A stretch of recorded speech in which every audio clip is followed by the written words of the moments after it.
श्री शिवाय नमस्तुभ्यम. पीस रेकीतर्फे तुमच्या सगळ्यांचं स्वागत.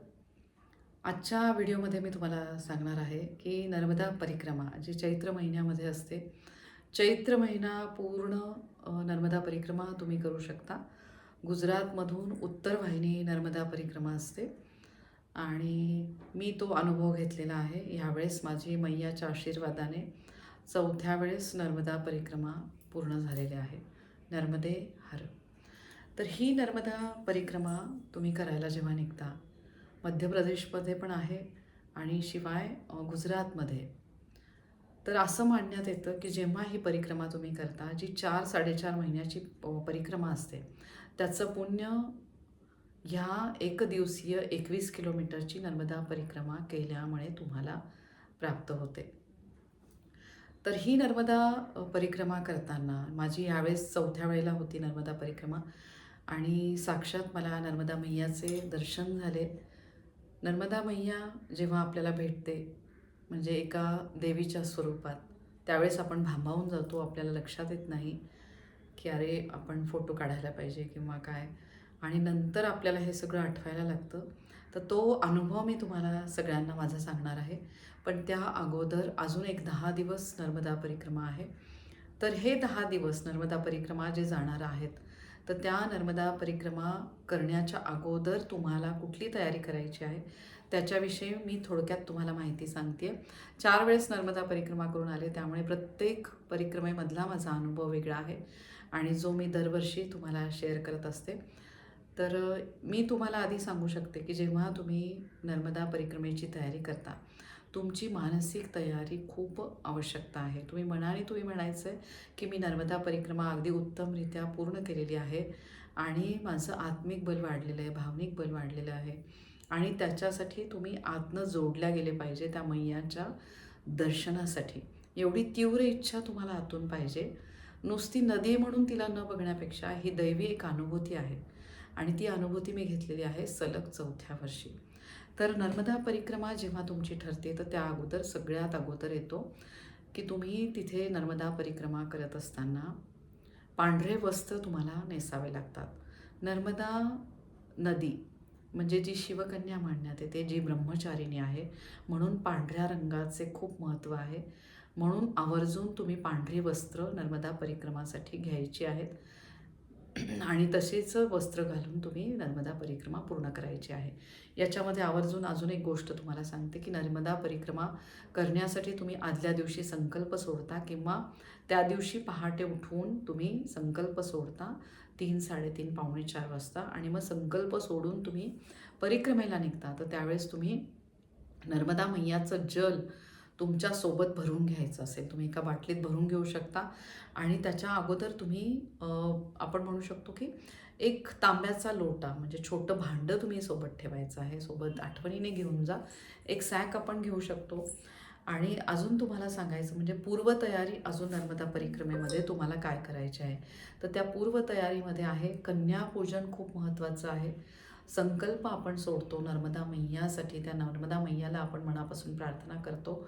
संकल्प सोडून तिची ओटी भरतो आपण. श्रीफळ तिथे आपल्याला समोरच मिळतं. श्रीफळ इथनं तुम्ही घरातले तांदूळ, ओटीचं साहित्य तुम्ही घेऊन जायचं आहे आणि अशा प्रकारे तुम्ही संकल्प सोडून नर्मदा मैयाच्या मंदिरात तुम्ही संकल्प सोडा.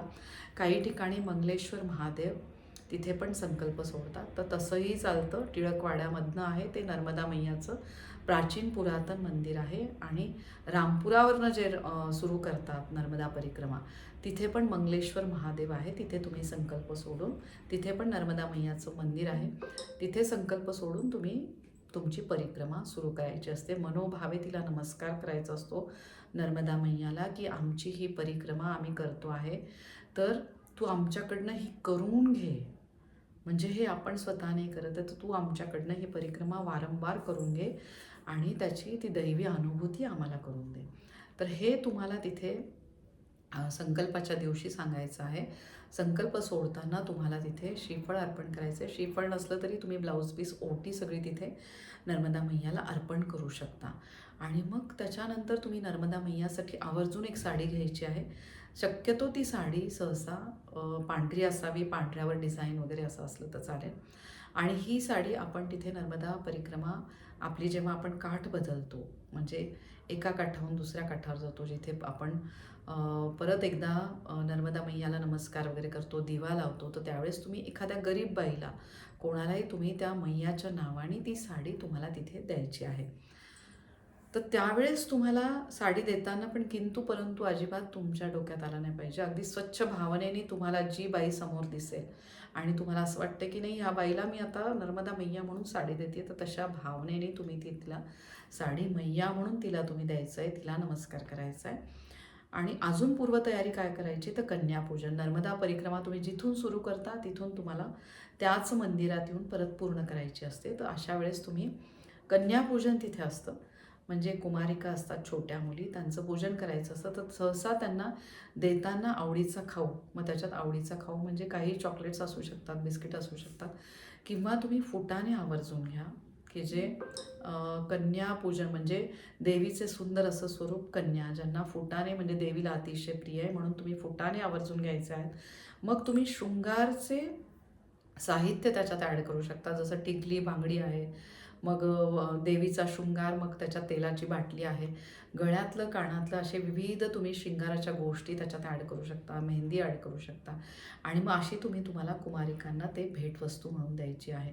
तर याच्यामध्ये बरेचसे शृंगारामध्ये बऱ्याचशा गोष्टी येतात, त्या तुम्ही त्या कन्याला पूजन करताना देवीचं स्वरूप म्हणून तुम्ही पूजा करून ते मनोभावे ते त्यांना द्यायचं आहे. तर खूप सुंदर असा अनुभव आहे हा माझा पण कन्यापूजनाचा. मी जवळपास 4 वर्षात ते कन्यापूजन ती मैया माझ्याकडनं करून घेते आहे. आणि ही तुमची पूर्वतयारी आहे. आणि त्याच्यातल्या त्यात अजून वाटेमध्ये, सॅकमध्ये तुम्ही सोबत तुमच्या सॅक असता, परिक्रमेला तुम्ही निघता तेव्हा पाण्याची बाटली तुमची सोबत असते. मैयाचं पाणी पण तुम्ही एका बाटलीत भरून घेतलेलं आहे, छोटा लोटा घेतलेला आहे. अजून तुम्हाला काय तयारी करायची आहे, तर उन्हासाठी, ऊन जास्त लागतं चैत्र महिन्यामध्ये, म्हणून तुम्ही पांढरी ओढणी आवर्जून ठेवा. मग टोपी तुम्ही ठेवायची आहे. तुम्ही गॉगल घेऊ शकता तुमच्यासोबत. मग तुम्ही आवळा सुपारी ठेवू शकता, म्हणजे जसं खूप तुम्हाला 21 किलोमीटर पार करायचं असतं अंतर, तर त्यामुळे तुम्ही ह्या गोष्टी सगळ्या तुमच्यासोबत ठेवू शकता. आणि तसंच वाटेमध्ये तुम्हाला अनेक ठिकाणी शॉप्स दिसतात, म्हणजे दुकानं असतात, त्या दुकानातनं तुम्ही खाऊ घेऊन मध्ये मध्ये छोट्या गरीब मुली कन्या म्हणून बसलेल्या असतात. नर्मदे हर, नर्मदे हर असं त्या सगळेजण छान नर्मदा मैयाचे नर्मदा मैयाचे ते आशीर्वाद थोडक्यात घ्यायला तिथे बसलेले असतात. तर त्या लहान मुलांना, मुलं असतात, मुली पण असतात, तर मला असं वाटतं की मुलांना पण मुलींना पण आवर्जून तुम्ही काही ना काही खाऊ तिथे द्या. आणि काही नाही तर तुम्ही सोबत पैसे ठेवू शकता. तर ते पैसे तुम्ही तिथे घेऊन तुम्हाला चालता चालता तुम्हाला तिथे द्यायचं असतं, तर ते पैसे तुम्ही तिथे त्या मुलींना, मुलांना तिथे देऊ शकता. तर आणि मग वाटेमध्ये तुम्हाला अनेक ठिकाणी भंडारी लागतात. विविध सीताराम आश्रम असतो, विविध आश्रम असतात, विविध देवस्थाने असतात. तर नर्मदा परिक्रमा म्हणजे काय? तर नर्मदा परिक्रमा म्हणजे ह्या नर्मदा मैयाच्या काठावर अनेक असे शिवलिंग तयार केलेले आहेत, जे आपल्या ऋषी मुनींनी, गौतम ऋषी, कश्यप ऋषी, सगळ्या देवी देवतांनी शिवलिंग स्थापित केलेलं आहे. जसं कुबेर भंडारी आहे, तिथे साक्षात कुबेर देवानी शिवलिंग तयार करून शिवाचीच साधना केलेली आहे. मग अनेक आपण म्हणू शकतो की दैवी अवतार त्यांनी शिवलिंगाची स्थापना तिथे केलेली आहे. तर प्रत्येक ठिकाणी आपल्याला तिथे जाऊन ते जल अर्पण करायचं आहे. तुम्हाला शक्य झालं तर चंदन पण सोबत ठेवा. चंदन तुम्ही अर्पण करायचं आहे. बेलाचं पान तुम्हाला मिळालं तर बेलाची पानं तुम्ही आधीच सोबत ठेवा.